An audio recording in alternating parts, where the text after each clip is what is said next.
વડતાલ ધામમાં શ્રી સહજાનંદી બાળ યુવા શિબિરનો દબદબાભેર પ્રારંભ થયો.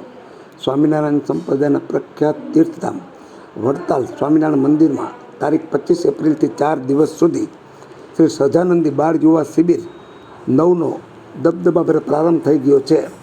વડતાલ મંદિરના આચાર્ય શ્રી રાકેશ પ્રસાદજી મહારાજના શુભ આશીર્વાદથી વડતાલ મંદિરના ચેરમેન ડૉક્ટર સ્વંત વલ્લભદાસજી સ્વામી, વડતાલ મંદિરના મુખ્ય કુઠારી શ્રી દેવપ્રકાશદાસજી સ્વામી સહિતના સદગુરુ વડીલ સંતોએ દીપ પ્રાગટ્ય કરેલ હતું.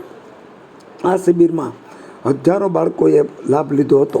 વડતાલ મંદિરના ચેરમેન ડૉક્ટર સંત વલ્લભદાસજી સ્વામી અને મુખ્ય કુઠારી શ્રી દેવપ્રકાશદાસજી સ્વામી સહિતના સદગુરુ સંતોએ બાળકોને રૂડા આશીર્વાદ પાઠવ્યા છે.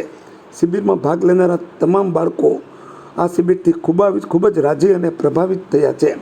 આમ વડતાલ મંદિર દ્વારા બાળકોના વિકાસ માટે અને બાળકોમાં જાગૃતિ આવે એ માટે અને બાળકોમાં રૂડા ગુણ આવે એ માટે બાળકોની બુદ્ધિનો વિકાસ થાય એવા અનેક કાર્યક્રમો વડતાલ ધામમાં વારંવાર કરવામાં આવે છે.